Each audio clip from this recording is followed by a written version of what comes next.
Calcifur podcast. Nintendo Prodigy is back with us.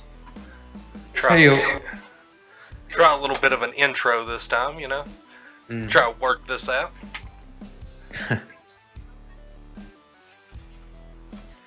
All right. So you said something about PlayStation has an event coming up. Yeah, it was actually Jeremy. He actually told me about it. I had no clue. But yeah, it's tomorrow. It's they keep using the weird time zones like PDT and stuff, but for us in Eastern, it's supposed to be about 4 p.m. Probably because it's based out of California or something like that. Yeah. But yeah, looks like you got it pulled up there. Very interesting how they word the announcement. You know what's really weird? This had an article when I pulled it up. Yeah, it's not the article that Jeremy sent me. I was literally reading an article and somehow it turned into this.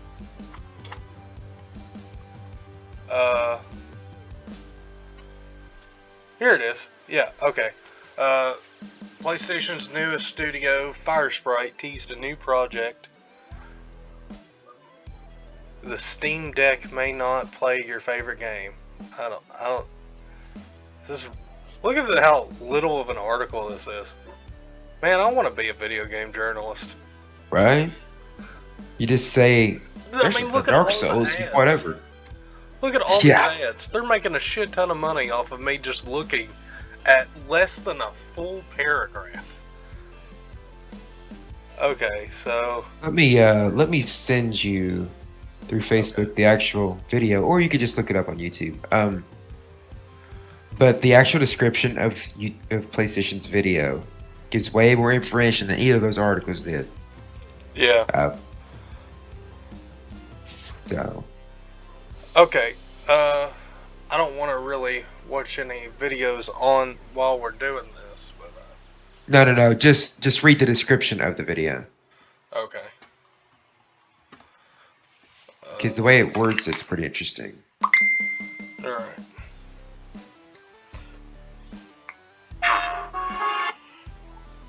Description of the video. PlayStation Showcase 2021, Thursday, September 9th. You've been awfully patient, and we thank you for that. Now we're looking forward to showing you what we've been working on. Tune in next Thursday, September 9th at 1 p.m. Pacific Time, 9 p.m. What the hell is BST? That's what I'm saying. Like, these are pretty strange. Central Eastern Standard Time? Is that us? No. If it's 1 Pacific, we're 3 hours behind that, so we'd be 4 Eastern. So I'm not. So pretty sure we're about basically, what I'm getting from this is they only care about people who have West Coast time in America, the UK, and then whatever's after the UK. Which, that sounds like what Microsoft's been doing. They've really focused a lot of Xbox stuff in the UK. Probably bit them in the butt when all that Brexit stuff happened, though. Oh, yeah. The showcase will weigh in around 40 minutes and include updates from PlayStation Studios and some of the industry's most imaginative developers for the games releasing this holiday and beyond. And stick around after the presentation for some to get more updates from the studio's teams and featured showcase. One thing to note, PlayStation's next generation of VR won't make an appearance at this time. That's disappointing. I was looking forward to that. Right. At least they set expectations. Yeah. But there will be plenty of great PS5 games. I feel like that should have an asterisk instead of a trademark next to it. From developers large and small. We hope you can join us. you can watch live on YouTube and Twitch. See you next Thursday. Okay. So that was the Yeah. video description. I guess while we're on the topic of PlayStation, what do you think about all this mess with Horizon Forbidden West? Oh yeah, about the upgrade fee and such. Yeah, like you had to pay more money to be able to upgrade. Yeah, so I think like, the breakdown was like $60 for PS4, $70 for PS5, and then like $80 for an upgradable PS4 copy. And you couldn't get a physical version, which like contradicted every single thing they said about it when the PlayStation 5 launched. that's crazy. I didn't read all that. It's Let me like, see if I can find an article on it. I mean, people were upset when they announced it with the Ghost of Tsushima update a while ago, but at least then it was a $10 upgrade, and you could do the physical version as well. See, I didn't even pay much attention to that one because of, I thought it was like more stuff. I thought it was like a graphical upgrade and stuff. I thought it was more than just like... Also, Ghost of Tsushima was made for the PlayStation 4, and it's like an additional upgrade. Hold on just a minute. Wait, what? Wow, looks like they just changed it. Yeah, they backpedaled on it recently. It was like, over the course of like 2 days, like everything seems to go nowadays. A company will release something, it'll piss a bunch of people off, they'll be like, oh, well, we don't want to do that. Okay, so, let's see what this article says. Let's see if it brings up what it was. Yeah, getting back to the Ghost of Tsushima thing, yeah, I saw that as different, because it was made for the PS4, and I thought they were like, it was basically like a really early remaster, in my opinion. Also, they sold it as like director's cut or whatever, so I thought there was going to be more content. I didn't really look into it that much, though. Right. So, Wow, that paragraph right there still kind of puts it in like, okay, we'll do it for they're this still game. going to do this, that they just won't do it for this game. So, but the thing, how I read into it, right?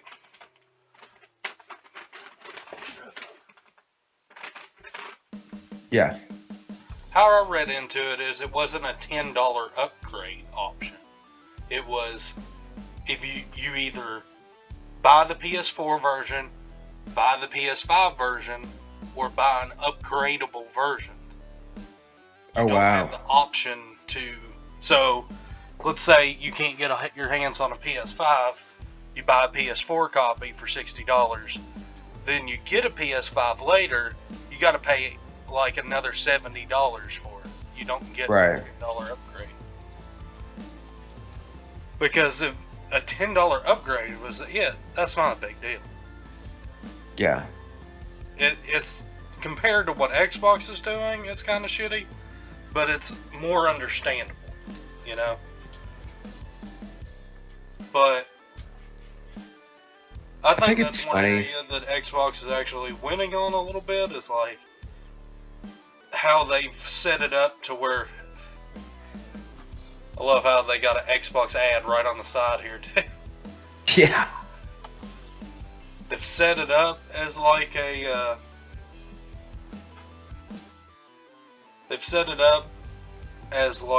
one continuous ecosystem. It's not as perfect as you think it would be on the surface level. Like, there are a lot of like Game Pass games that you can't play on mobile. Weirdly enough, there are Game Pass games that you can play on Xbox, but not on PC. Oh.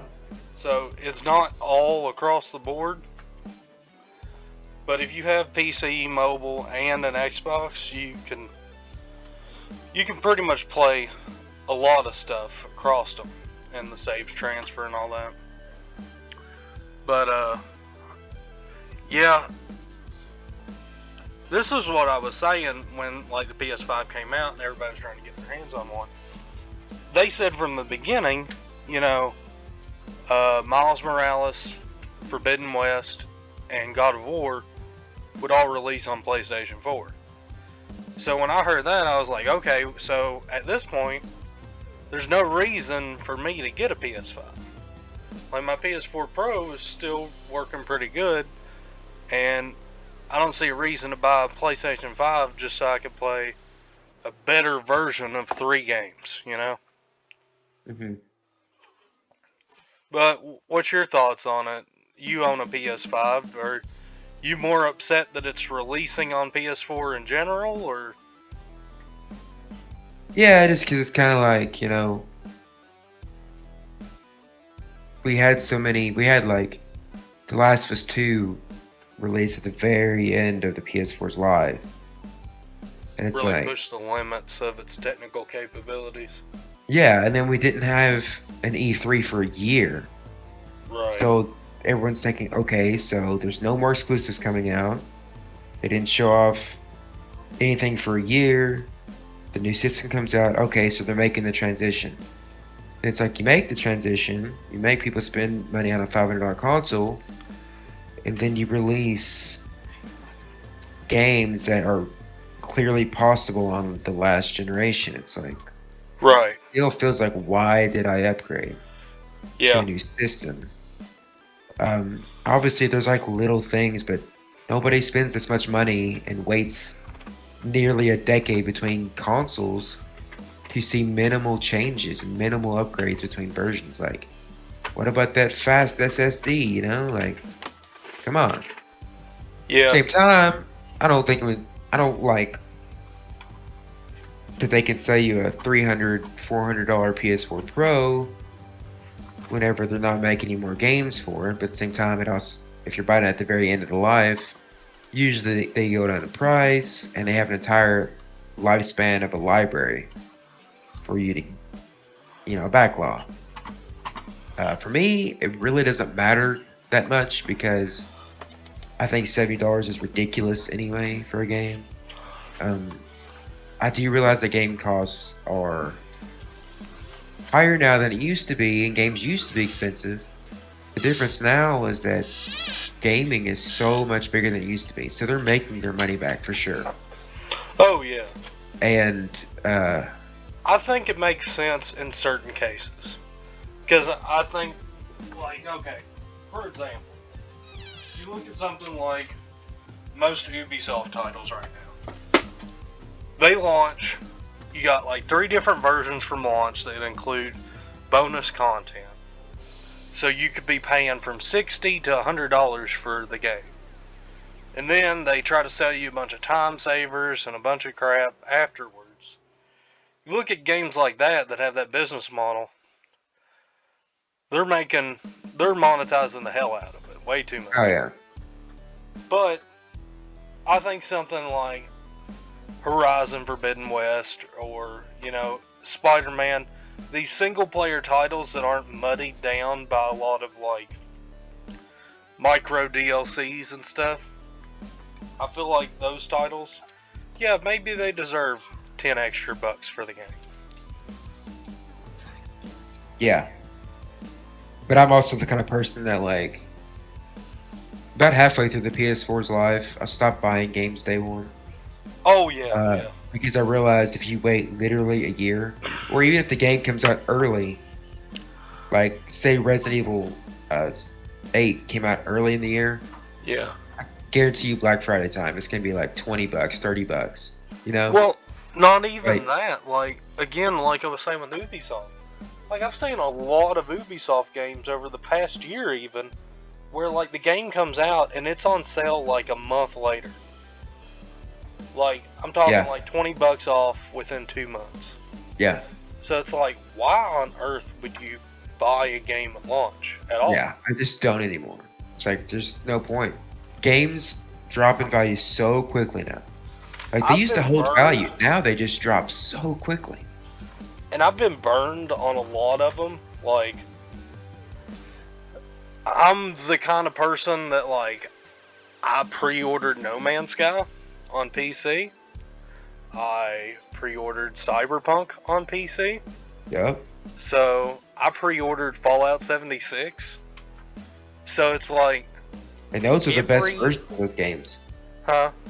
I said those are the best versions of those games too. Yeah. So like every like huge flop, day one flop I've been a part of. I've been a part of that rage community every time. So at this point, the entire gaming industry has like basically trained me to realize that it ain't worth paying full price for anything. Yep. Like, no matter how much hype, how excited you get, it's probably going to be a letdown. And if a game's really good, wait until it comes out and people will tell you it's really good. And then you can buy it a month later for $20 off. Yeah, exactly. Um, especially The only because scenario where I don't see that it makes sense to wait would be something like a Nintendo game. But that's because Nintendo's the only company that doesn't play that kind of ball. Mhm. They have this really specific way of doing things where it's like they never put their games on sale. They never drop prices. You're never going to find a discounted Nintendo game that's not in like a GameStop or something. Yeah, And even I at mean, that, there's incentive to keep the prices high. mhm. Well, and they did that back with the Wii though. They actually had the Nintendo Selects line, which was like a collection of 20, sometimes $30 games because they Yeah. sold so well. But because the Switch attach rate is so insanely high, they have no incentive to do that. They're like, hey, we've sold more copies to of these games, than we ever have on any systems in the past. And we haven't dropped the price a bit, so why would we drop the price? Right, they're Then people making are money. like, yeah, and people are like, well, they're never going to drop the price. So I might as well buy it now as later because at least I can find it now. They've established that they don't compromise. Yeah, That's the best and the worst thing about Nintendo as a company. They refuse to change. yeah. Like, it's like you're not gonna get burned with a price reduction after you buy it. At the same time, you're never gonna get the price reduction. So it's And like, another thing about Nintendo games is you're not going to get burned in general. Like, no Nintendo game is going to shock you with how bad it is. You yeah, know, they don't pretty much hype what their you, stuff up. They just put it out. You know what you're getting when you buy a Nintendo game. It's like back in the 90s when they had that golden seal. yeah, the player's choice still. Yeah, it's like Nintendo, you know what you're getting when you're buying the game. I've never known anybody to buy a Nintendo game and be like, well, this isn't what they advertised at all. This isn't what I expected. Hmm. That's never happened. So it's like, Nintendo has that kind of consistency with them. I guess that OLED Switch is coming out in October. That's a month away now. Yeah, yeah, it's like October I was 6th, looking on their October 8th. website and they took a note from Microsoft, I guess, because I saw that they had like Joy-Con customization. For real? I have not heard of this. I don't know if it's just some dumb thing that they let you play around with, but they don't actually offer it or what. But yeah, I was messing around with it earlier. Where is it? Accessories, maybe?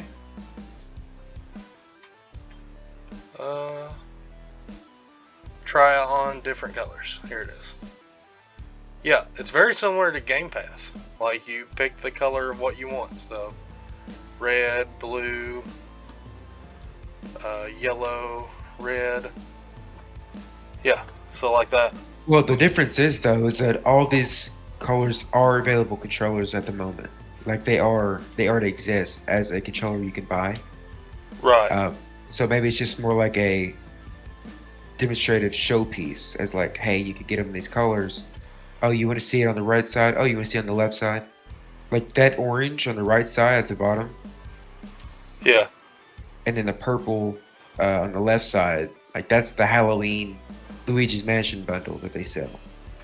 But it is cool that you get to see how they look beforehand. I never knew that you could do this. That's pretty cool. Yeah. I don't know how it works or whatever. Yeah, it doesn't seem like it's an option to buy. Yeah, it But just tells you where they're available at. yeah, it's cool to mess around with. Hmm. Because I guess you technically could buy the little straps by themselves and just interchange them. Yeah. So you got a Switch, right? Yes, I do. Have you had trouble with Joy-Con drift? So Joy-Con drift is it's a very broad term. Like when the Switch came out and people were first talking about drift, they were not talking about the stick drift. They were talking about the gyro sensing abilities with your Switch. If anything blocked your controller to your Switch's sight, your cursor on the screen would start to drift. That was the original Joy-Con drift. People don't remember that. It Oh, wasn't until that's the kind of stuff that happened with the Wii, though. yeah, it's just part of pointer technology, you know. Right. Um, the thing is, it doesn't have a sensor bar to recalibrate, so it's not as good as the Wii was. But also, games aren't as reliant as the Wii was. The Wii was like forced and ingrained in every game, and a lot of times the Joy-Con pointer controls are optional. In fact, I Yeah. think they're always optional because games have to allow for handheld play as well. But you can't point if you're looking at the screen. So, Right. um, but what drift has turned into, and the big Joy-Con drift you hear about nowadays, is the fact that as people continue to play over time, the thumbsticks, for one, their size, they're really small. You know, they're trying to do fully AAA games on a small screen, but they still want to be portable. So you have these big games that require, fast movements and such. But then you have this small hardware, these small thumbsticks, which just can't match up. And in order to keep the Joy Cons the way that they want them to be, portability size and all, they they build them in such a way that allows them to just not last very long. Like, I haven't seen the full details on it, but like apparently, So they're basically just like cheap light plastic. yeah, it's like the plastic wears so easily on the inside because of they're trying to keep it slim and portable, but it means the build quality goes down. Apparently, if Yeah. you stick like a piece of cardboard or something like that in between the thumbstick and the where it senses the thumbstick, it fixes it. So like it would be a simple fix for them to make a new better version and then release that. I think But that's then why a lot that's of people were disappointed with the OLED model because it's like you're not even fixing the you're not problem that we have with the system. Like, give us just an all-around more expensive premium version, right?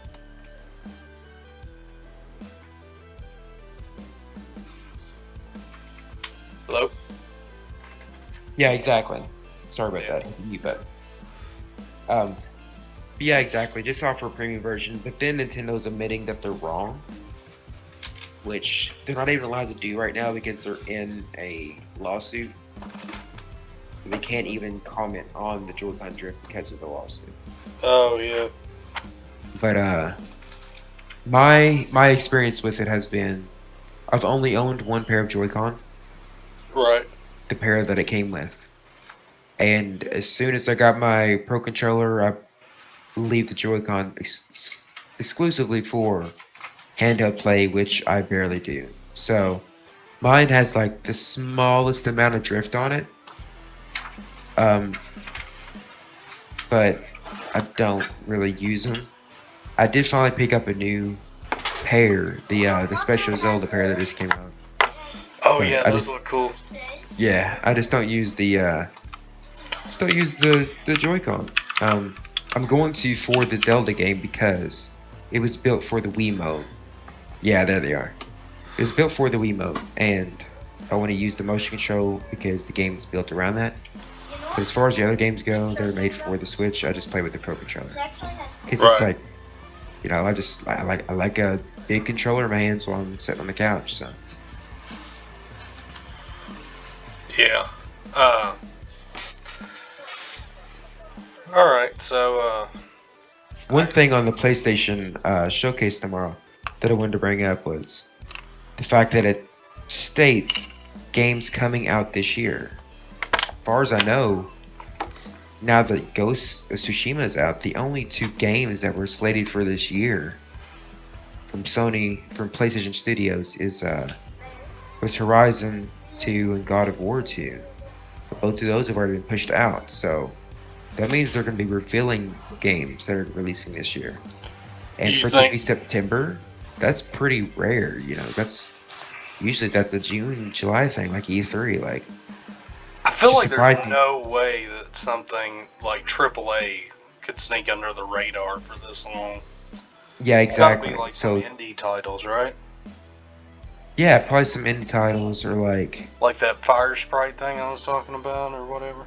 yeah, maybe like an Astros, whatever. Like that. Their little robot mascot. Yeah. And well, this could lead into your next article here, but maybe this not very well kept secret, Alan Wake. Did you Maybe ever that's play gonna Alan be Wake? no, because it was exclusively for the 360, and I never owned a 360 growing up. I didn't get one till later, so never got to play it. I have, however, played Control, which is supposedly connected story-wise, so I'm Really? excited. I always wanted to because it's like the next games after the Max Payne series, and I love the Max Payne series.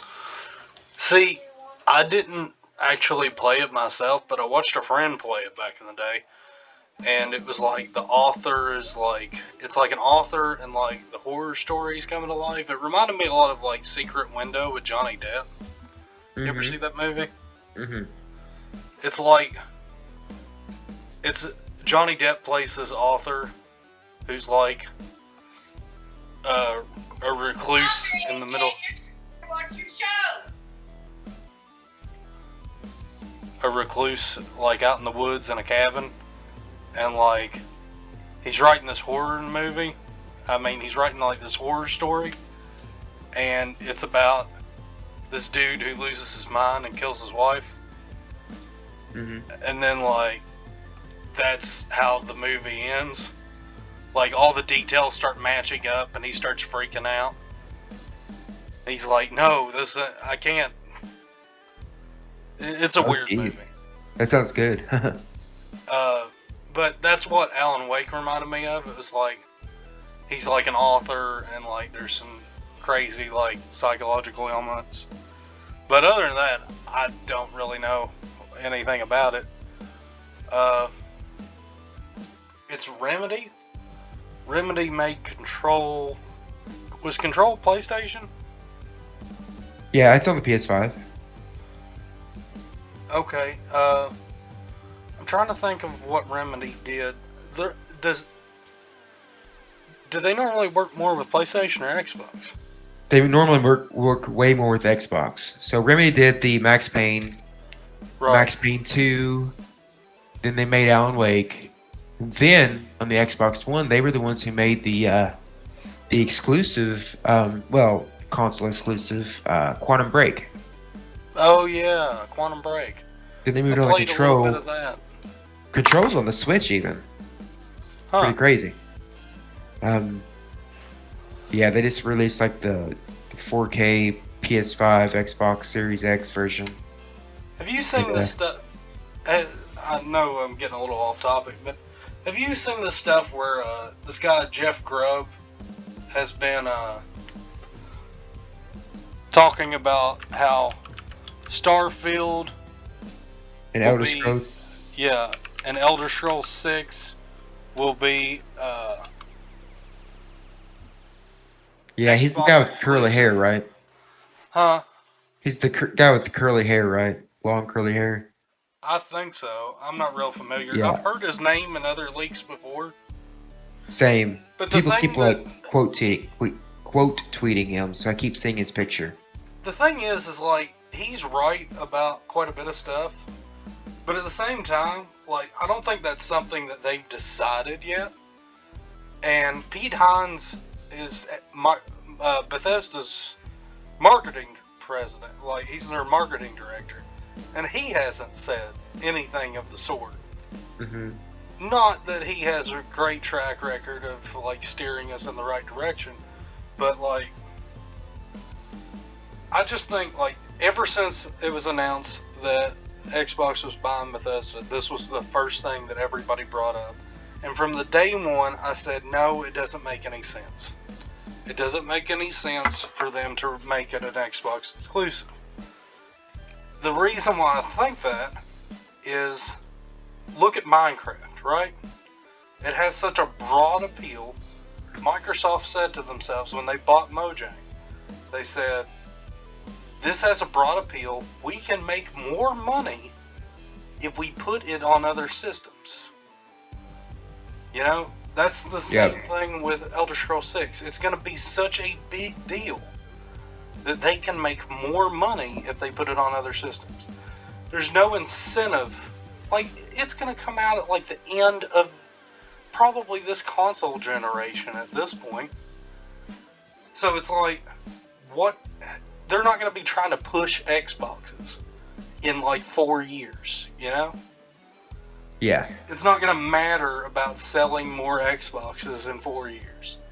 They're probably going to be either working on the next Xbox, or they're going to be, in my opinion, trying to transition themselves into more of a platform than a hardware manufacturer.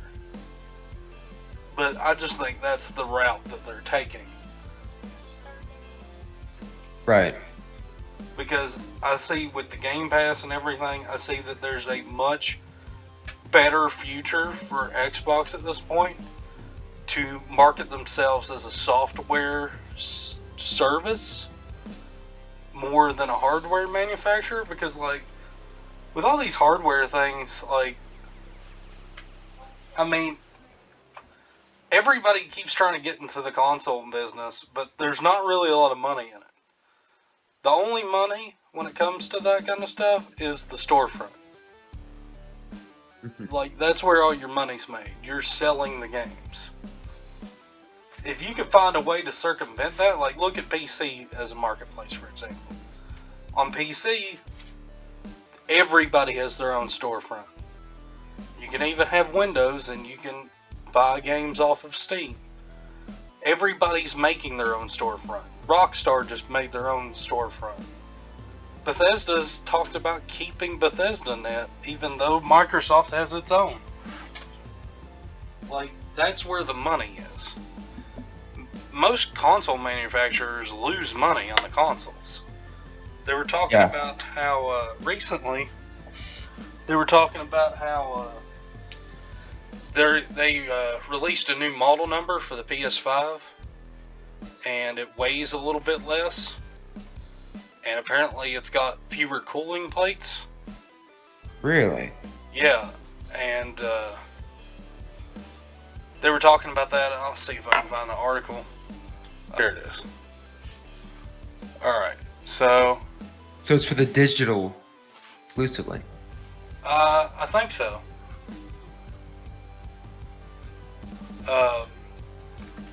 But 300 grams lighter.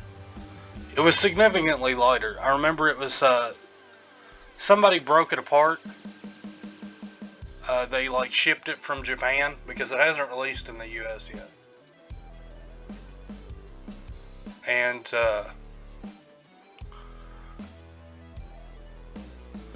basically they said that, like, they've removed a bunch of cooling plates and replaced the fan with a more efficient fan in order to keep the cooling going. Because a lot of people are talking about, like, okay, well, is this version worse or whatever? Because it has fewer cooling plates, is it going to overheat? And apparently they got a better fan. Well, enough PlayStation then. Xbox. Xbox just, they're releasing an update for their old Xbox One controllers. every controller they released during the Xbox One life cycle, they're going back and making updates to them. Like, I don't know if you know this, but like Xbox controllers, like you can update them. Like they actually get firmware updates. You connect them Really? to the Xbox. But now on the Series X, at least, I can update the controller wirelessly too because of the Bluetooth that the new ones have. Oh yeah. And they went backwards and made a firmware update to the old controllers to where they function better like the new ones. Hey, that's pretty cool. Yeah, it's a cool little thing. I like how they're like, if you own old Xbox stuff, like they're still supporting it. You know, they're not Right. just tossing it to the side. Like, I can pick up my Xbox One controllers and my Xbox Series X controllers and not be a huge deal. I can switch between them. You know it? You heard any news? Like you know about all the Activision stuff, right? All the Oh, terrible things they've been doing. yeah. Well, amidst all that, they removed their logo from the Call of Duty Vanguard reveal and like any kind of promotion for it because I they didn't saw want that. their crap publicity to affect sales of the new game because everyone's like, I'm so done with Activision. So they're like, okay, well, for the idiots who don't know that we make Call of Duty, let's remove our name on there. Well, apparently it's only been like 3 weeks, and they've already added it back on. So I guess they're pretty much like, oh yeah, the storm calmed down now, so we're not going to worry about it. I know one of the Well, executives came out and said like, oh, we're going to drive for the industry forward and change for this kind of stuff. It's like, what are you all talking about? You literally haven't commented on anything that's happened. You apparently HR destroyed like oh yeah, evidence. they like and shredded stuff. documents proving. Yeah, yeah, and now that's like I guess they're being sued because of their crap. Yeah, So they're a terrible company.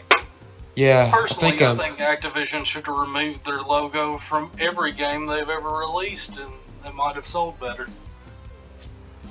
But well, did you see the article that came out recently that I think it was just before these allegations or maybe just after or amidst them or whatever.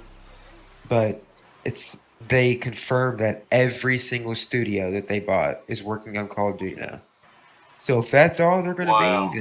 then sayonara, see you, goodbye. You've been dead to me for a while anyway. This is just after they released a new Crash Bandicoot game. But at least the fans got that game they've waited on for 20 years. I think it's amazing how Activision saw that everybody hated EA, and they were like, "Hey, we want to be that. Yeah. How can we be worse than EA? Let's just treat all of our employees like shit consistently and just fuck over all of our fans and hoard all the money with the executives. Let's just do that like non-stop until somebody finally stops playing WoW long enough to think, hey, I think these guys are kind of shit."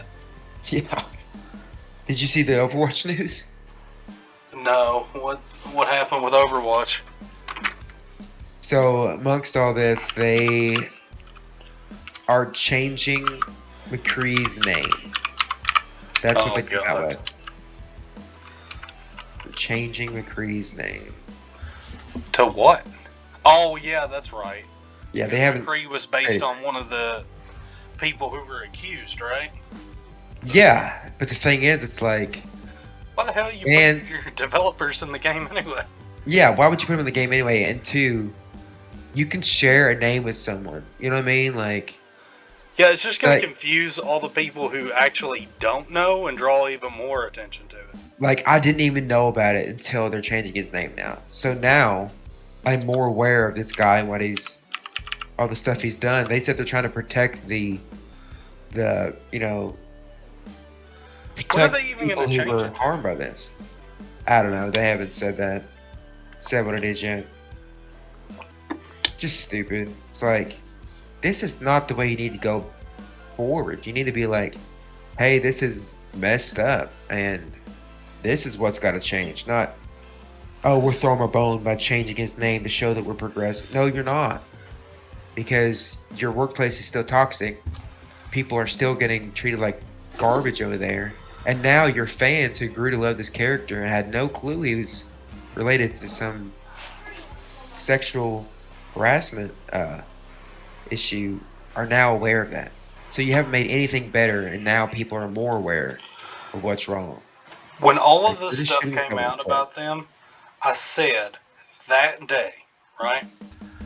What they're going to do, all the people that are high up, that are taking all the heat for this, they're going to step down, they're going to get a huge severance, and then they're going to promote the same kind of assholes up to their position, Mm-hmm.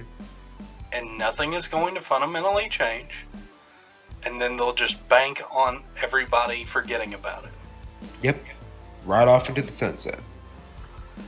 Because that's what happens every single time with this stuff.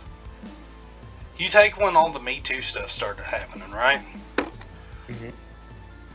Like Harvey Weinstein was the big one at the very beginning, right? Yeah.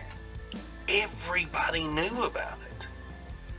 Everybody. Have you heard the story about how, like, Brad Pitt, like, threatened to kick his ass because he was messing with Jennifer Aniston? Really? Yeah. He literally, like, she did an interview about it after all of it came out, and she was like, yeah, he was like, he tried that stuff on me, and I was dating Brad Pitt at the time, and Brad, like, literally went over there and said he didn't care about his career, that he'd end him. Brad Pitt actually stood up to him, which means that not only did Brad Pitt know, everybody knew. Everybody in Hollywood knew how he was acting. Yeah, whenever it first came out, I guess Oprah was like a really big friend of Harvey's. Oh yeah, Oprah. And everyone's like, oh man, what would she think about it? And then it came out that she knew. And people are like, Yeah. oh, I know she knew. It's like, oh, Everybody knew.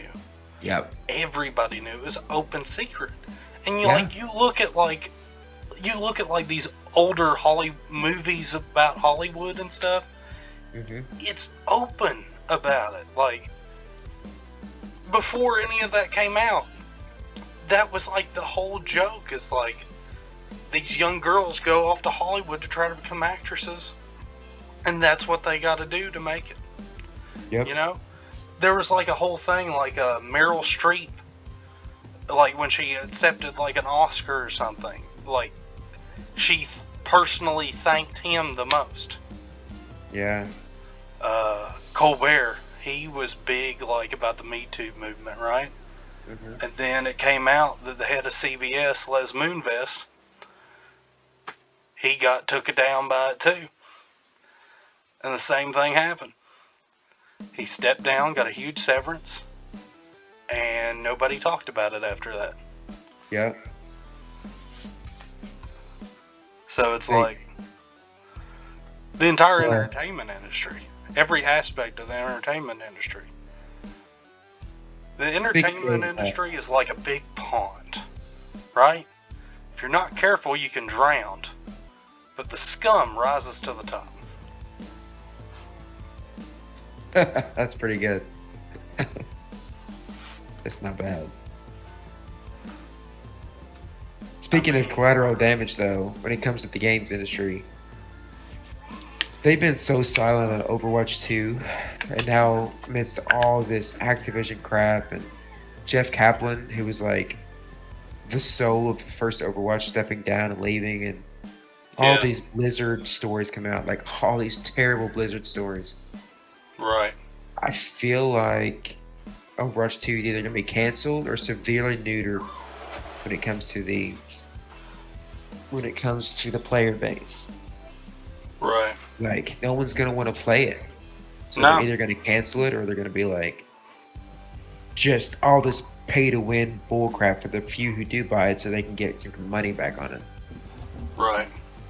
But, oh well. I mean, even if I I think love it's the not. game series. I think I it's wouldn't not a care. surprise that the Mhm. same companies getting in trouble for this kind of stuff, the way they treat their employees, are also the same companies who like are really predatory with microtransactions and stuff. Because Mhm. it's like they don't care about anybody. All they care about is making money. The gaming industry is the most financially beneficial industry in the entire entertainment world. Like, you can't make this much money making movies. But that's because making movies has been around for so long that it kind of gets spread out a little bit. You know, you don't hear about how like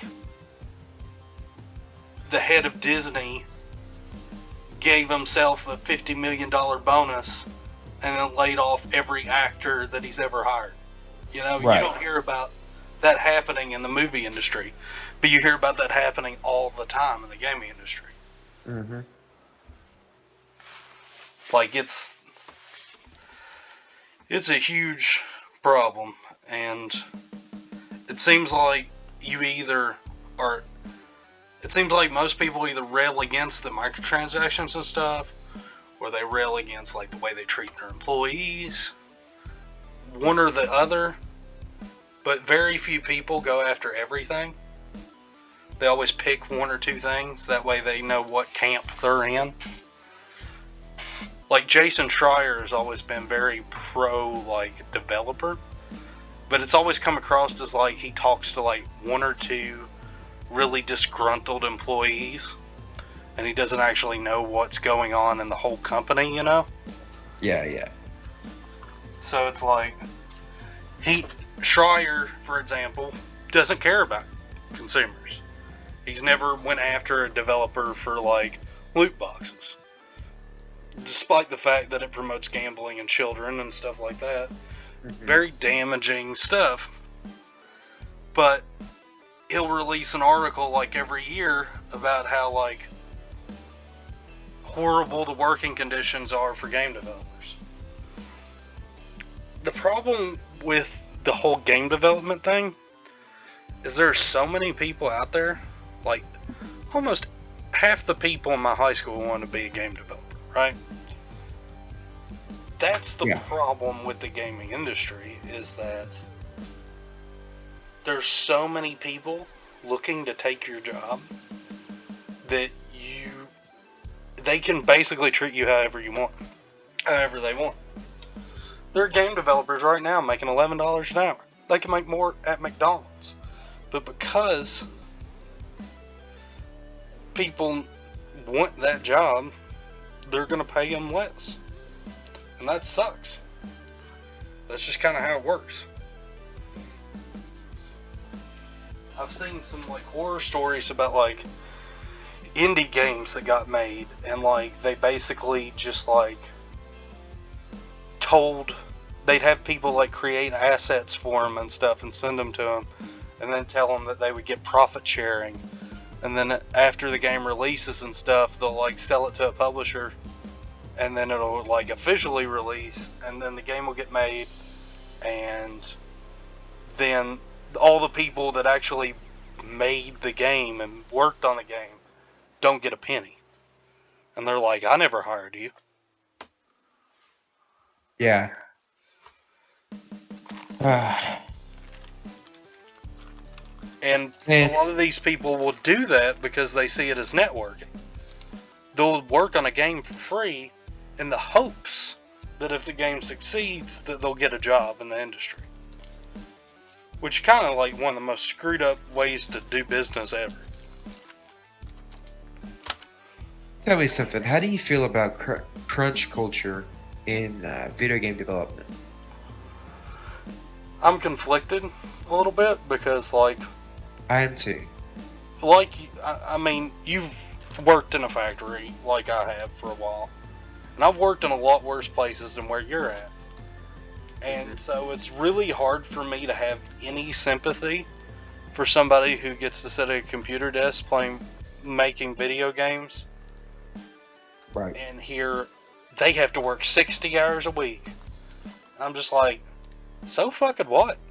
Yeah. I've worked 60 hours a week most of my life.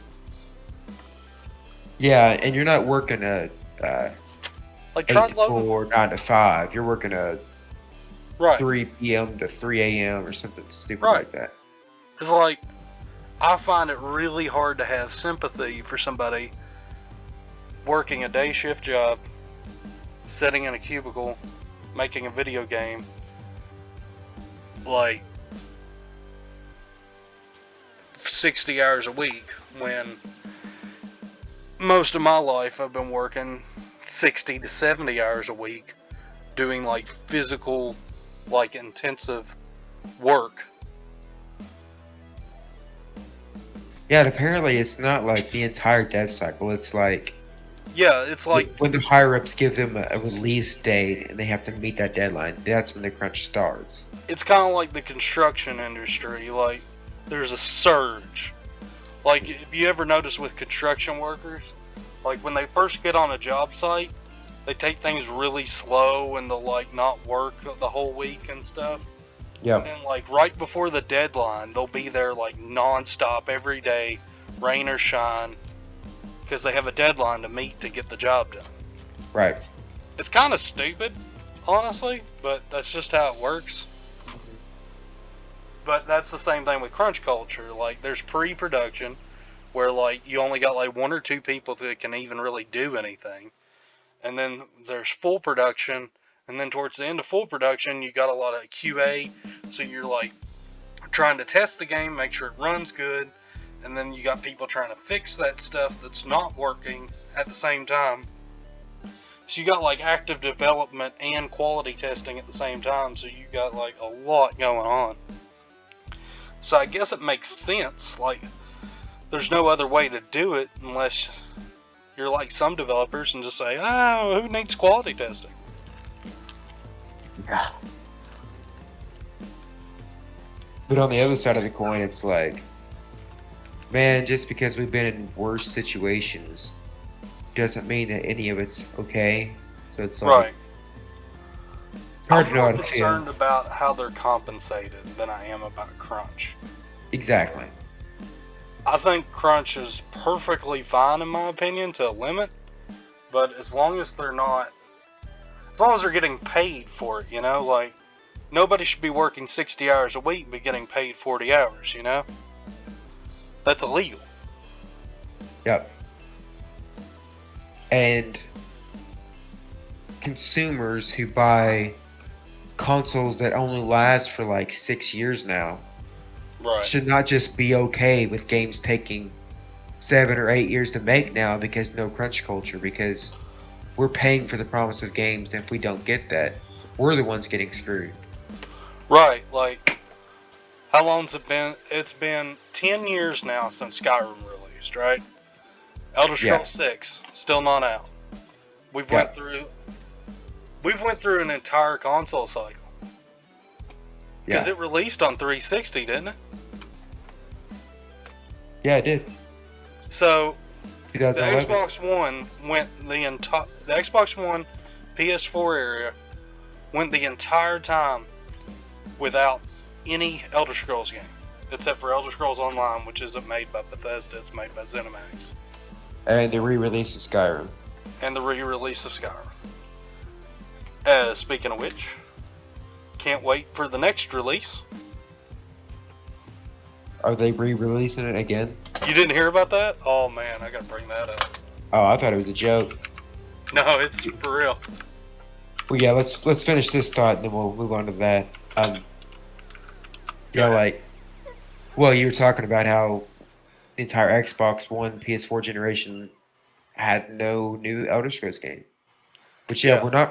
we're not promised games. You know, I don't want to sound entitled, but as a consumer, I am entitled to software.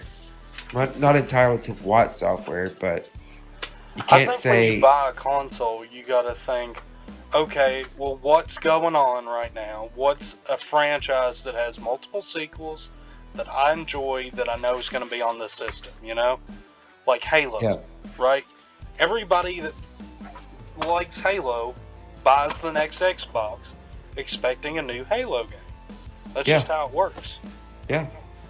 I mean, no one's asking for Call of Duty here. We're not asking for one every year.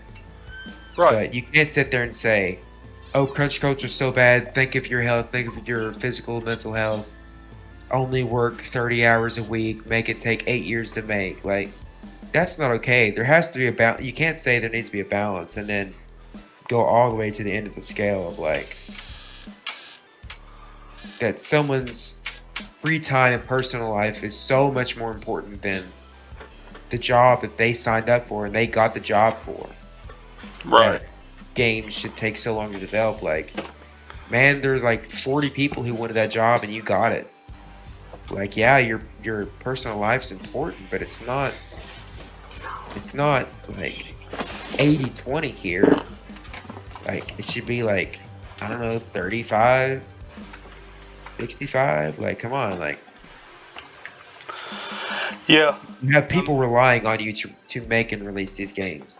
I'm not saying that, you should be treated like dirt, but people act like that game developers are entitled to not develop games as well. It's like that's too far, like I think you look at something like when you see like indie games like get crowdsourced, like Kickstarter and stuff, like Star Citizen, where like they're people who are capable of making a game, but they're not like an official game company, so they don't have the pressure of get this done, and they got all these people throwing money at them.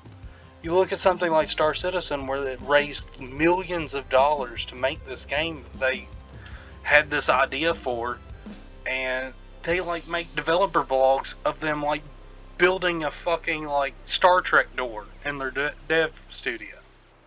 Like, that's where your money went. Your money went to these people sitting on their butts, having no fire under them, thinking, well, people are just going to keep throwing money at us to make this game, so we can take our time. It's been a decade since that game started, and nobody has anything to show for it, Like, Yeah. there is a balance. Like, that's like people who, like, entrepreneurs and stuff. A lot of people just can't cut it with that kind of work because you have to have the drive to get the job done. Mhm.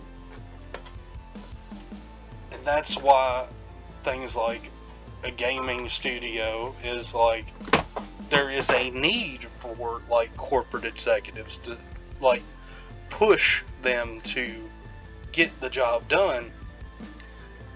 But at the same time, I don't think that means that those people deserve all the money, I think Yeah. that they should consider like some kind of like production bonus, Like, if a game releases and does good, every dev on it should get a bonus, Yeah. And I think that would encourage them to get it done better. But the devs don't get bonuses. Most of them, after a game is finished, they get laid off. Yep. So there's actually incentive not to finish a game when you work for a big studio. I think the whole like way that game development is structured is very flawed. I think so as well. There needs to be some leadership that keeps them on task. Absolutely. But that leadership shouldn't be raking in boatloads of money while devs have to work like 2 jobs just to be able to pay their bills. Yep. So, you want to talk about the new Skyrim edition? Yeah. Just before we move on to that, I want to mention one more thing about like the toxicity in the culture of gaming right now. Did you hear the story about the Ratchet and Clank developers, Insomniac, and how they were trying to be called out by somebody who worked on the games for being like sexist and stuff? Why? So this guy's story is he's like, I just can't keep my mouth shut any longer. He's like, I worked with Insomniac. He's like, and they're gonna come for me on this. He's like, I worked for them, and I kid you not, we had a meeting where we were discussing the new female Lombax protagonist in the new Ratchet and Clank game. He's like, and they wanted the design to be a little more human, feminine, like breasts, like visible breasts, um, like not like explicit, but just like the body shape would have bigger feminine attributes. And he got so mad, he like took a picture off the wall and slammed it on the ground of Ratchet. He's like, "Does he look like a human man to you?" Like, well, Kinda. he has an anthropomorphic bombax that's supposed to look like a man. Like, yeah, kind of. The thing that gets me though is like he's trying to call him out for being sexist, except they went with his design. They told him they were going with his design. He was mad that it was ever a question, and so he still quit anyway, and then tried to like flame them. Whenever it's like, You know, dude, when you I guys stopped are making the big decisions behind the doors. Yeah, it's gonna get a little heated because this is the decision. This is what's gonna affect the game. This is what her design's gonna be going forward. It shouldn't be just a simple question. And yeah, like, sorry to say, but like, there's the old saying in the industry, like, of movies and games and whatever media, it's like sex sells. Like, is a guy more willing to like a female that looks more feminine? Or I remember when the game was first announced, people literally thought that Rivet, that's the name of the character, was a femboy. They kept saying femboy because they literally couldn't tell if it was a male or female. It's like a lot of times people want it to just be more obvious. Okay, there's a male and there's a female. I don't know how I feel about the word femboy. It seems like a slur at some point, and I don't want Well, they were people using it coming as like after. a, they were it was they were using it as like a praise the whatever, like they thought it was representation, not as a slur. That the people who were talking about it were talking about it in representation. They thought that it was like, See, like, look at that I fan don't art right there. Like, that does look more female than like this. Like, this yeah, just looks like a purple version of him. yeah, exactly. That's the first scene. That's the first image we saw as well. I think it's a little weird. Okay, so starting off, right? The moment I stopped caring about this whole story was when you said this guy. Yeah, Because, like, if a woman developer, like, okay, first of all, maybe it should have been a woman that designed her to begin with. Second of all, who the hell is this guy to dictate, like, how that is a sexist thing? Like, right. at what point in the world did it become, we want female representation, but if it looks like a female, that's sexist, Yeah, right? that's what I'm trying to get at here. In his story, he does mention two other females. I don't know if they're in the meetings as well. Um, and I think they said, I think he said one of them was then female, now male. But at the same time, it's like you had both of them who didn't come forward, say anything, and both of them who are now in the middle of it when they didn't come forward. And he's the only one saying anything. And the worst thing is This that he dude just got kind of his sounds way. like a dick. Yeah, exactly. He got his way. They quit- did what he wanted. He changed quits their his minds job. and then quit. I think he really thought this was going to go another way. I think he thought that, like, he could get some serious, clout for Yeah. going after the developer and stuff, and being this heroic male. Even if he was trying to do something good, at this point, all he's doing is just trying to gain clout. Like, this doesn't benefit the game because they went with his design, right? So it doesn't Exactly. benefit the game. All he's doing is trying to get attention for Exactly. disagreeing with the developer, right? Because There's if you felt it nothing- was, if you felt it was worth fighting for, then if you feel like something's worth fighting for, that you put your job on the line for, then you stick out the fight. You don't win the fight. So just in his terms, he thinks it's some kind of fight. It was just a discussion, a meeting about the design of a character of a game. Like, you don't just leave. If you change somebody's mind, you don't still paint them as the bad guy. You might tell the story in a light, and be like, hey, look, you can change people's minds. You don't have, But instead, he's still like looking for that cloud. He's still trying to be like the hero who saved us from the nothing. Like there was never really an issue to begin with, and he's not a hero. He's just some douche who wanted to get his way, and it's never enough. It's never enough for people like him to get their way either. It's like everybody wants their 15 minutes of fame. Yep. Nobody knows his name. Nobody gives two shits about the guy who designed a character in a Ratchet and Clank sequel. Nobody cares. Nobody will ever care. This dude will never be like a lead developer. He's never going to be like an executive. He knows that. So he sees it as the only way he's going to get his 15 minutes of fame is if he tries to burn down the house as he leaves.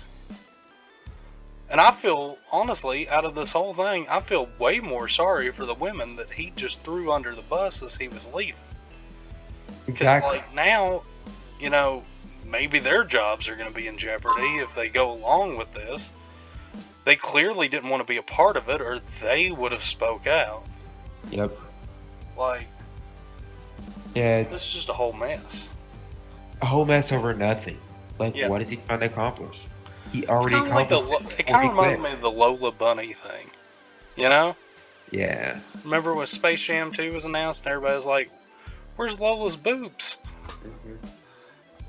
It's like, I feel like furries are working their way into the mainstream, just subtly.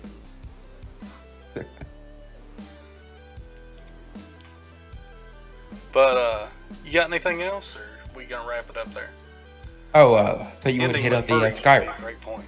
Oh, Skyrim, right. Yep. Dang. I was really wanting to end it with furries. I have a few friends that are furries. Well, Skyrim has the Khajiit, right? So we can end Yeah. on Khajiit first. My friends that are furries really like playing Khajiit in Skyrim. Okay, so there is a new Skyrim version being announced. It's already been announced. It's coming out the 10th anniversary of the first game. This is a whole new version, which means full price. And I know you're probably thinking, what's so special about this version? Well, you remember how they re-released Skyrim Special Edition on the last gen consoles, right? Yeah. So, that was Skyrim, all the DLC, which was Skyrim Legendary Edition that came out a couple years after the first version. So, it was that combined with upgraded HD graphics, and it had mod support for consoles, along with the first iteration of Bethesda's Creation Club, which is basically paid mods. It's like mods that have been designed by highly reputable mod developers and worked with through Bethesda to integrate into the game. Okay. So, Creation Club is basically like, it's a storefront where you can go to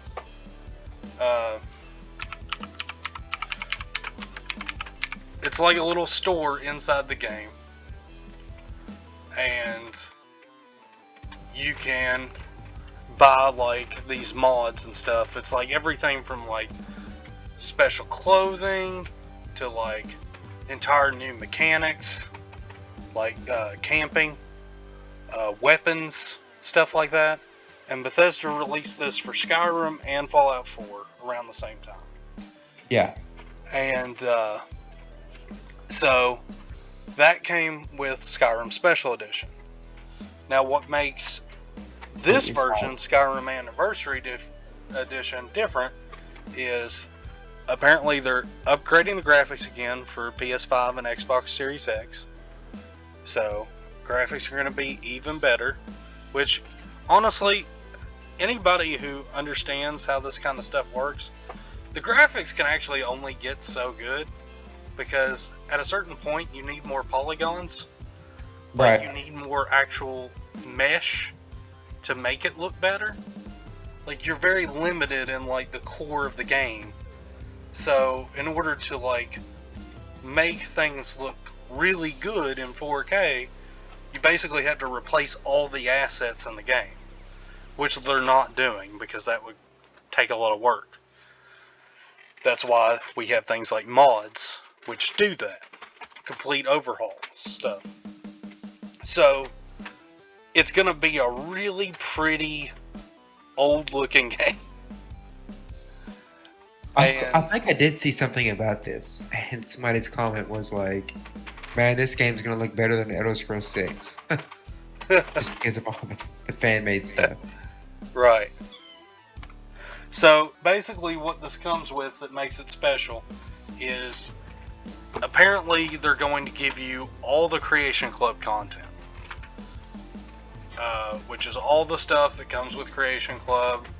I'm assuming at this point. So all the quests, all the stuff that comes with it. And then at least it says 500 plus, which I can tell you right now, there are not 500 things in the Creation Club. So I'm assuming that they've been like stockpiling a lot of stuff. Yeah.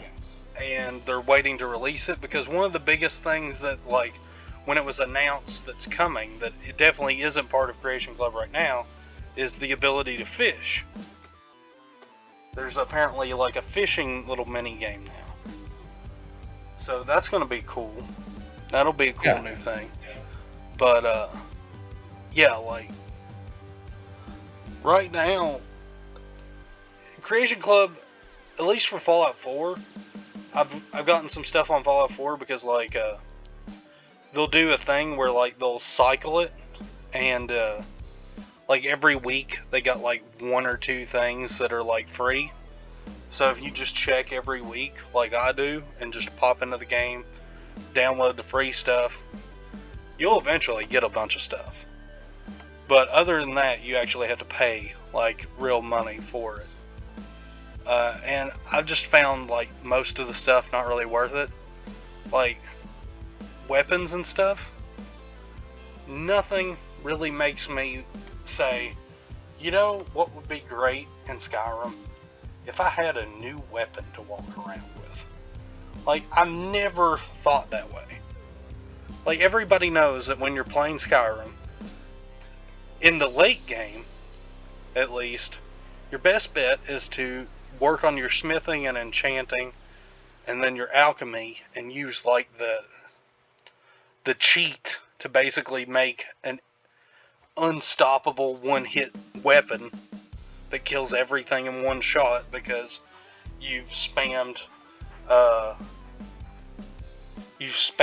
the potion of enchanting with the enchantment of fortify alchemy to completely just alternate until you have like infinite skill level at both of them.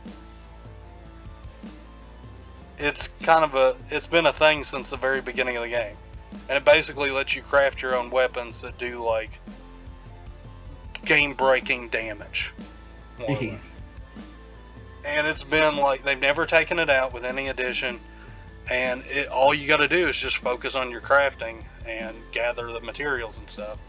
And with the Hearthfire DLC, you can actually grow some of the ingredients you need to craft the alchemy potions. So it's ridiculous. Like, you can break the game very easily. And honestly, I'd be more upset if they took it out, because I just like it being able to be there. But like I'm saying, like, you don't want, there's nothing about the game that makes you say, man, if only I had this armor or this weapon. Like, you can already just walk around with whatever the hell you want. You can get like prison rags and enchant the shit out of them to where you're a god. So like, what's the point? Yeah. And so I don't really see a point in buying any of these weapons or stuff. The biggest things that appealed to me is like the new mechanics, like the camping, The fishery. new quest. Oh yeah, there's some new quests. Yeah, Yeah, I guess some it of- would be at the Huh? creation. Yeah, I said I guess that would be part of the creation club, wouldn't it? Yeah, I mean, like they got like little like one part quest lines.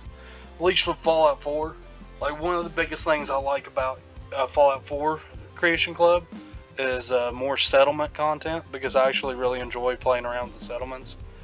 And there's like some person like made like a crap ton of dogs on Creation Club. So like basically any breed of dog you can get as a pet, as a follower, just like dog meat in the game. And they got like every breed, and it like basically starts a quest in order to get it after you buy it or whatever. It'll start a quest, and like you'll go find the dog, and then you can send it to any of your camps or just have it follow you. It'll react just like dog meat's AI. So you can just like send these dogs to your settlements and stuff, and they'll give like a defense boost and a morale boost to the settlement, and then your game can be full of dogs. And there's also like settlement management stuff.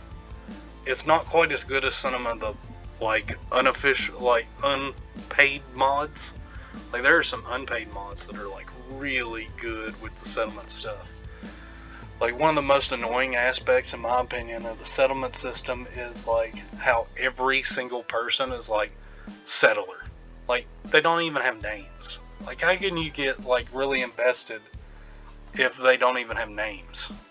So like I think it's Sim Settlements is a mod that like randomly assigns names to every settler, and that's just like a huge quality of life improvement. Yeah. But then there's a mod called like the Settlement Ambush Kit, which basically gives you a bunch more defense systems and lets you build a computer.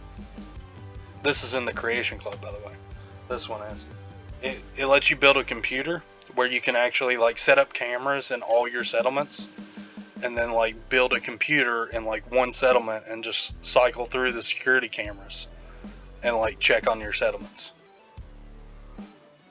It's kind of crazy too, because it's like, That sounds insane. yeah, it really is, because that means that like when you're on the computer, you're literally like the game's rendering a completely different area to where you are at that moment. It's almost like fast travel, but only for like visually. Huh. But it's really cool, and it adds like new traps and new guard towers and stuff. I just like getting the settlement stuff. I like making my settlements look good and stuff.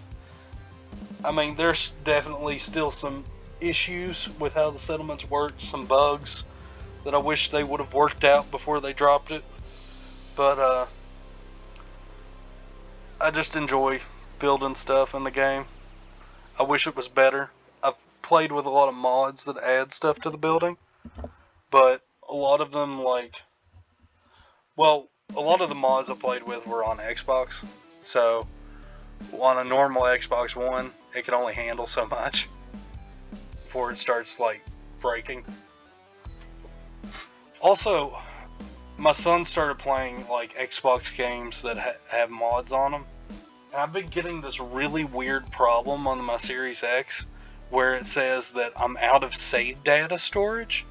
Like, my hard drive will say that I still have like 200 gigabytes of storage, but I'm out of save data space. And I think it's because like games that allow you to download mods reserve like so many gigs of space just for mods, and I think that classifies as save data. And I think something about the way the Xbox storage is formatted, there's like only so many gigs available for storage, and then so much available for like save data, which is really annoying. And I wish there was a way to partition it out to where I could like give like 10 more gigs to my save data, but I can't figure it out. So That's I'll crazy. just have to like delete all my file saves off of all my games on the Xbox, and then like the next time I play a game, I'll have to like sync it to the cloud again, Right. re-download everything. But yeah, Skyrim Anniversary Edition, fishing, 500 Creation Club elements. They said there's supposed to be an upgrade path if you already own Special Edition, so that's probably what I'm gonna do. Because I'm definitely not gonna buy another full-priced copy. Again, I swear I won't. But I would pay for an upgrade. I just feel like they're doing the same thing again though. With like, can't you just find like a cheap copy of the special edition and then upgrade for free? I mean, yeah, absolutely. See, the funny thing is when they first announced Special Edition, I was so pissed off because they said that like if you already had Skyrim on PC, that you got a free upgrade. But if you had it on consoles, that you had to pay for the upgrade. You had to like pay for Special Edition outright, no discount. Yeah. That made me really mad because I literally like pre-ordered Skyrim. It was like the first game I ever pre-ordered. I went to the store, waited in line for 6 hours for the release. Like I bought all the DLC the day they, like after they came out. So it was like I actually like paid full price for everything for Skyrim. And then they're basically telling me, yeah, we know that you've been supporting us and all that stuff, but we're going to ask you to do it again. And it made me mad, so I tweeted at Pete Hines back when I actually used Twitter. And I was like, why does it make sense that I could go to Steam right now, buy a copy of Skyrim with all the DLC for $20 and then get the free graphic upgrade on the PC, but if I wanted to do it on Xbox, I have to pay $60 for this new version? And he was like, he literally replied to me and he was like, well, if that's what you want to do, go get the PC version. And I was like, okay. And I wound up buying the Xbox version. Really? Pete Hines replied to me. I had to buy the game. Exactly. He knew how to get you. He's like, he figured it out. I'll still get a sell off of him. Yeah. But I didn't pay the full 60 like a few months later because of all the backlash. They dropped the price down to like 40 and I got it then. Yeah. But I'm just playing. I've been streaming some of it to Twitch. I started a new playthrough. Nice. Can't wait until like the upgrade comes out. I think it's supposed to come out soon. I think it might be this month. I'm surprised No, I it's haven't heard anything November, about it.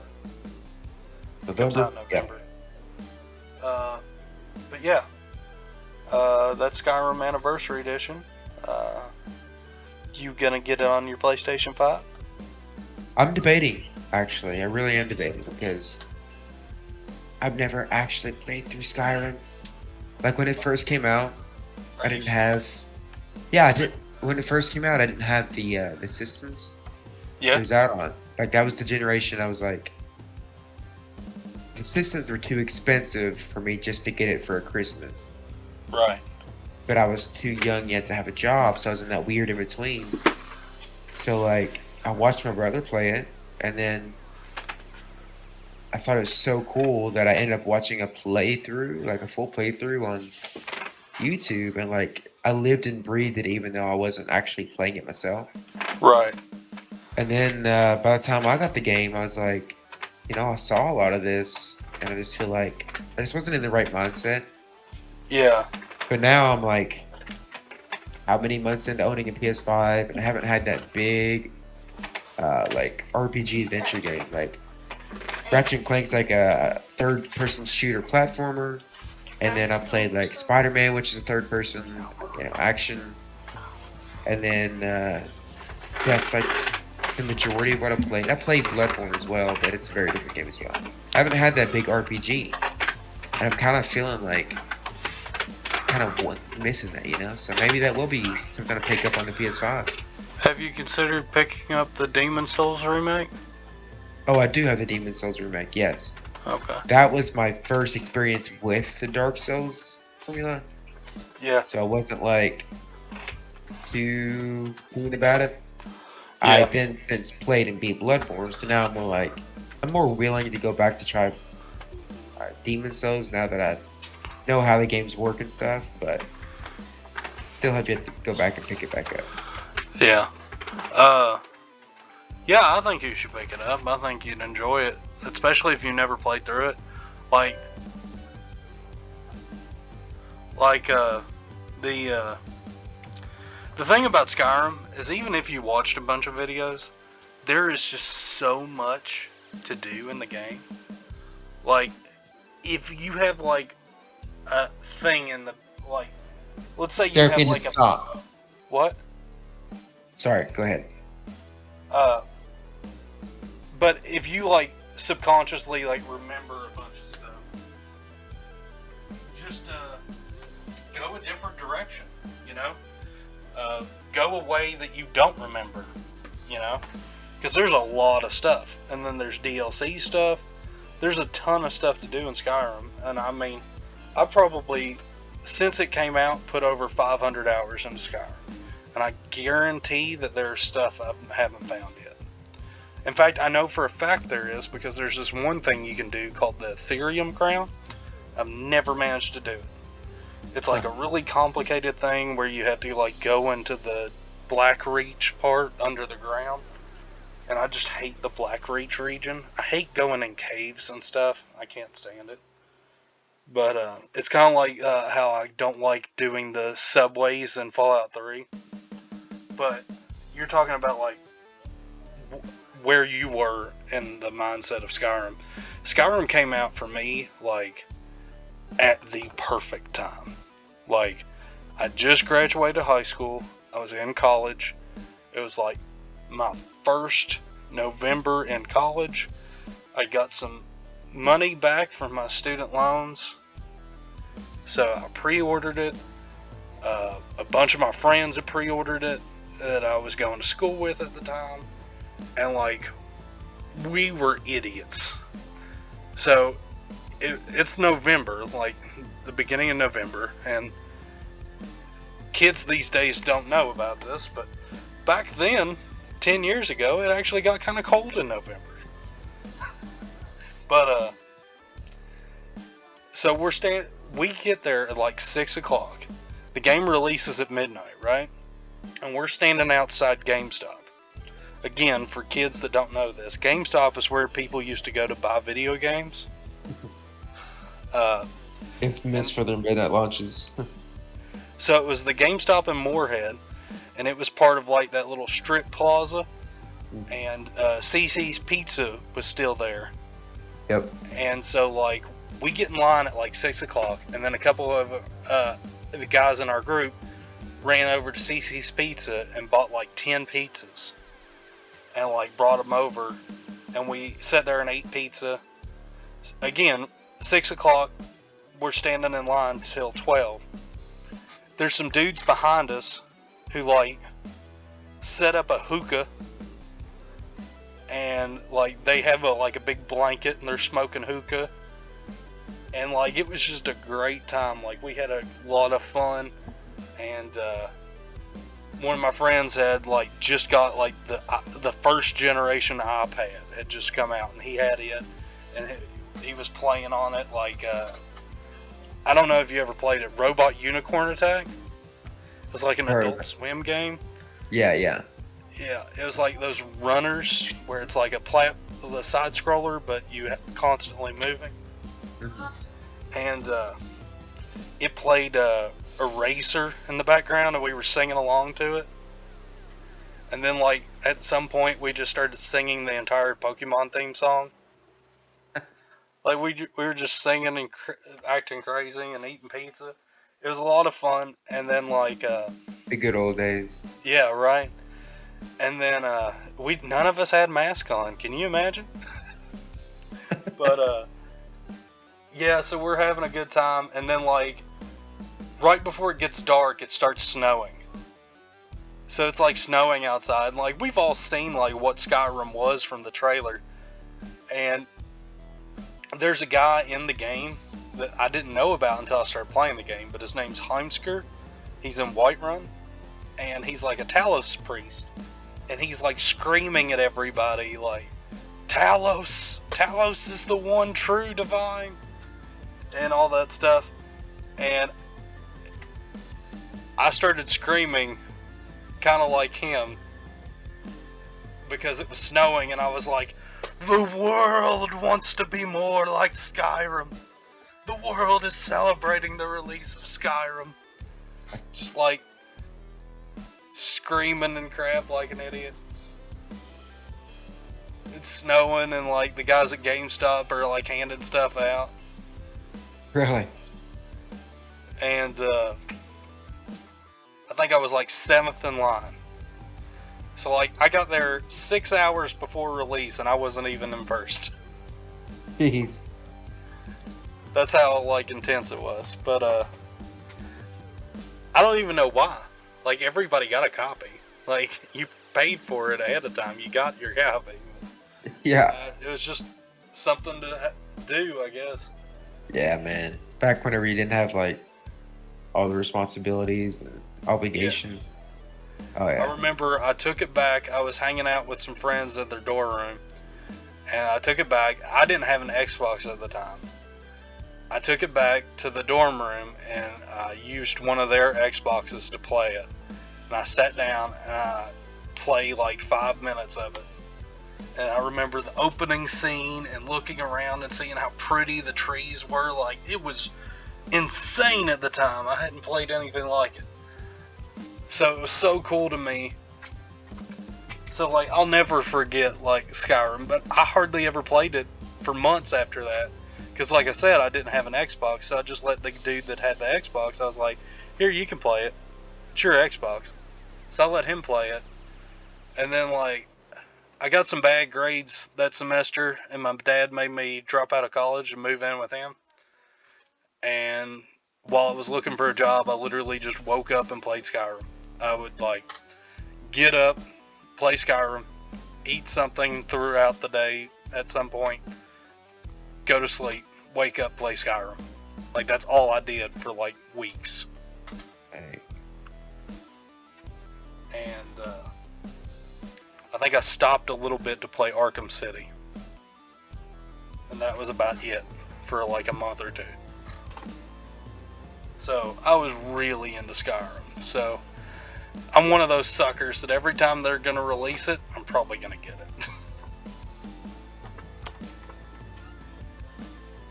But I wouldn't. I just need to actually play it. yeah, I think you would enjoy it. The most tragic thing is I own it on PC Yeah, and on Switch. So Yeah. like, but I think I own the original version on PC, not the Right. special version. And then I own the Switch version, which doesn't have an upgrade. So I'd have to re-buy it in order to get the upgrade. The Yeah. PS5 version, which is fine because Are you like me and you don't really care much for playing your PC? Like, I don't really care. yeah, I just can't get into it. I have The I Witcher can't on get it. It's something about like sitting at the desk and like Yeah, it's using the just, like, mouse and comfortable. keyboard. Like, I'll Yeah. sit here and play Xbox like all the time, but like Yeah, playing just wanna sit PC, on my I have butt. more games that I like on my PC, but Mhm. I don't like playing the PC. Yep, I'm the same way. Yeah, so it's like, I $3,000. would highly recommend just getting it for your PlayStation 5 so you expand your PlayStation 5 library. And the best thing about Creation Club is like, the thing with Creation Club content is like, you're getting mods, you're getting like modded stuff, but it's worked into the game. So it's not going to crash your game or anything. And then Yeah. on top of that, like, even when they started doing mods on console, Sony was very like, alright, but you can't introduce any new assets into the game. So that was kind of, the Creation Club was kind of their workaround. It was like, okay, well, these aren't mods, they're DLCs. Yeah, and that actually got them in trouble too because of the Fallout 4 Season Pass. There's a guy suing them right now saying that because he bought the Fallout 4 Season Pass, that all the Creation Club content should technically be included. Which is why I find the timing of this very convenient. Yeah. But yeah, that's all I've got on it. Alright. Well, I think we should wrap it up. We went longer than last time. Yeah, it's easy to just get lost. Yeah. Well, we'll have to do this again sometime soon. Yeah, man. I'll edit everything and then upload it. You want to sign out? Yeah, just it's good catching up. I feel like there was a decent amount of game news this time, so yeah, if you got some more stuff you want to talk about, just hit me up. Alright, sounds good. See ya. See ya. Alright, thanks for watching. Don't forget to like and subscribe to stay tuned for the next episode.